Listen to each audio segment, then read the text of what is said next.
Let's get straight to the topic. Tirahin na natin to. Kai Sotto, may pag-asa pa bang makapag-NBA? Aside sa ACL injury na natamo ni Kai Sotto, mga ESPN analyst, mahinang koneksyon basta Filipino player. At ito pong viral na pahayag ni former NBA player Jeremy Lin na ayaw ng NBA sa mga Asian players. Malaki ang magiging epekto yung natamong injury ni Kai Sotto upang i-consider siya ng mga agent ng mga koponan sa NBA. Lalo pat galing to sa Pilipinas. Malaking factor din yung mga ESPN analyst na malaki ang naging epekto nito kay Kai Sotto nung nagpapadraft to sa NBA. Na kahit pa nga matunog yung pangalan Kai Sotto, nagtatop 1 pa nga sa kanilang draft express. At nung nagdomina ito, nung naglalaro siya sa TSF sa Amerika. And still, nagdalawang isip pa rin yung mga koponan sa NBA upang bigyang pagkakataon makapaglaro si Kai Sotto.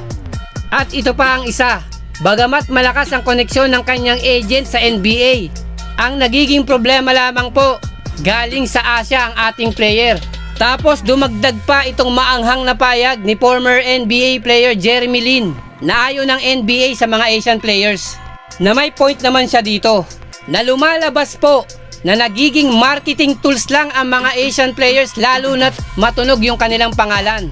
Sa madaling salita, ginagawa nilang mascot o gatasan itong ating mga mahuhusay na players galing Asia. Na ito pa po yung matindi, mukhang ayaw na ayaw masapawan sila ng mga Asian players. Na para bang gusto na lang nilang maging fans na lang ng NBA. In particular itong Asian region na alam nila yung market dito sa Asia ay napakalaki po. Na dito na lamang po sa Pilipinas na number 1 sport ang basketball. Kaya ganun na lang nilang baliwalain yung mga players galing Asia.